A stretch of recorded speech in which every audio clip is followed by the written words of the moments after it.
బడుగు బలహీన వర్గాల కోసం, ప్రగతిశీల సమాజం కోసం 40 సంవత్సరాలకు పైగా విప్లవోద్యమంలో ఉన్నటువంటి కాతా రామచంద్రారెడ్డి, మావోయిస్టు అగ్రనేత అలియాస్ వికల్ప్ అలియాస్ రాజు దాదా గత నెల 22వ తేదీన ఛత్తీస్గఢ్ రాష్ట్రంలోని అబోజ్మడ్లో ఎన్కౌంటర్లో మృతి చెందారు. ఆ తర్వాత పోలీసులు బూటకపు ఎన్కౌంటర్లో హతమార్చారంటూ వారి కుమారుడు సుప్రీంకోర్టుకి వెళ్ళడం జరిగింది. దీంతో రీపోస్ట్ మార్టం చేయాలన్నారు. అది ఇష్యూ హైకోర్టులో ఉంది కాబట్టి మేము ఏం తీర్పు ఇవ్వలేమని ఇచ్చినటువంటి తీర్పు నేపథ్యంలో ఆయన మృతదేహాన్ని నేడు సిద్దిపేట జిల్లా కోహెడ మండలం తీగలకుంటపల్లిలో స్వగ్రామానికి తీసుకొచ్చిండ్రు.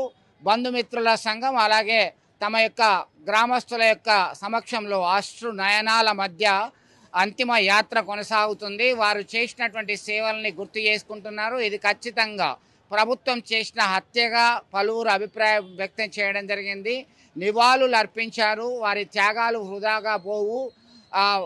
సమాజ స్థాపన కోసం జీవితాన్ని త్యాగం చేసినటువంటి వ్యక్తి, మావోయిస్టు నేత అని చెప్పి కొనియాడడం జరిగింది. ఒకసారిగా నివాళులు అర్పిస్తూ ఒకవైపు తల్లికి ఏం జరుగుతుందో తెలియనటువంటి పరిస్థితిలో తల్లి, చెవుడు లేక ఏమి జరుగుతుందో తెలియని స్థితిలో ఒక తండ్రి, వారి కుమారుడే పెద్ద కుమారుడు ఈయన కాతా రామచంద్రారెడ్డి మృతదేహం రావడంతో గ్రామస్తులందరూ కూడా కన్నీటి పర్యంతమయ్యారు. వారు చేసినటువంటి సేవల్ని గుర్తు చేసుకుంటున్నటువంటి పరిస్థితి. మొత్తం మీద ఇప్పటికైనా చెక్ పెట్టాలి, దానికి బూటకపు ఎన్కౌంటర్ అని పలువురు అభిప్రాయం వ్యక్తం చేస్తున్నారు. మొత్తం మీద రామచంద్రారెడ్డి చేసిన సేవలు మాత్రం కొనియాడుతున్నటువంటి పరిస్థితి గమనించవచ్చు. వీడియో జర్నలిస్ట్ సుమంత్తో కలిసి చంద్రశేఖర్, ఆర్టీవీ, కరీంనగర్ నుండి. కాతా రామచంద్రారెడ్డి అనే వ్యక్తి మా తిగలకుంటపల్లె గ్రామంలో మేమంతా చిన్నప్పుడు కలిసి పెరిగాము, కలిసి చదువుకున్నాం. మరి కోయడ హై స్కూల్లో ఆయన విద్యాభ్యాసం, తర్వాత ఇంటర్మీడియట్, డిగ్రీ సిద్దిపేటలో చదువుకోవడం జరిగింది. వారికి అప్పుడు టీటీస్ తోటి గవర్నమెంట్ టీచర్ ఉద్యోగం రావడం జరిగింది. ఆ తర్వాత మరి వారు ఈ యొక్క మావోయిస్ట్ పార్టీ సిద్ధాంతాలకు ఆకర్షితులై మరి అజ్ఞాతంలోకి వెళ్ళిపోవడం జరిగింది. కానీ చాలా మంచి వ్యక్తి. మరి ఊళ్ళో ఎవరితోటి పంచాయతీలు కానీ గొడవలు కానీ ఏవీ లేవు. ఈరోజు కేంద్రంలో ఉన్నటువంటి బీజేపీ ప్రభుత్వం, మరి ఛత్తీస్గఢ్ రాష్ట్ర ప్రభుత్వం, ఈ యొక్క 2 రాష్ట్రాలు ఉన్నటువంటి బీజేపీ ప్రభుత్వం కగార్ ఆపరేషన్ పేరుతోటి మరి నిరాయుధుడైనటువంటి రామచంద్రారెడ్డిని బూటకమైన ద్వారా కాల్చి చంపడం చాలా దారుణం. దీన్ని మేము తీవ్రంగా ఖండిస్తున్నాం. మరి భారతదేశంలో ఉన్నటువంటి భారతీయులను కాల్చి చంపడం కాదు. బీజేపీ ప్రభుత్వానికి దమ్ము ఉంటే కాశ్మీర్లో అనేక మంది అమాయకులను మతం పేరు అడిగి కాల్చి చంపేస్తే ఈ బీజేపీ ప్రభుత్వానికి చేత కాలేదు. కానీ మరి భారతదేశంలో ఉన్నటువంటి భారతీయులను మరి భారత సైన్యంతో ఈ కగార్ ఆపరేషన్ పేరుతోటి మోడీ కానీ అమిత్ షా కానీ మరి వీరిని చంపడం ఇది చట్ట విరుద్ధం, రాజ్యాంగ విరుద్ధం.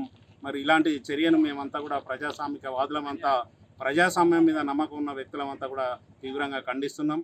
చాలా ఒక మంచి వ్యక్తిని కోల్పోయినామని చాలా బాధపడుతున్నాం. ఈరోజు ఈ ఊరంతా కూడా శోక సముద్రమై ఉన్నది.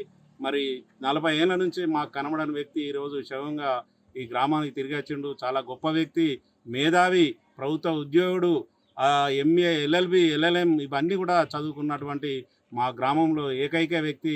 చాలా గొప్ప మేధావని కూడా మేమంతా కూడా సంతోషపడ్డాం, గర్వపడ్డాం.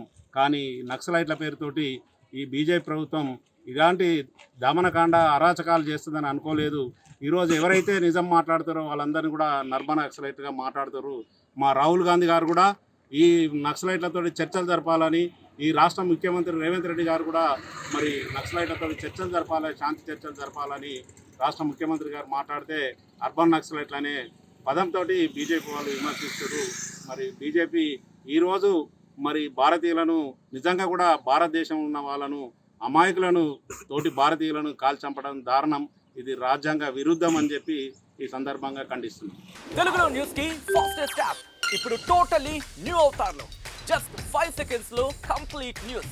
సోషల్ మీడియాలో ట్రెండ్స్ కి one stop solution. Live TV app voice search option తో ఇప్పుడే డౌన్లోడ్ చేయండి లేదా అప్డేట్ అయిపోండి.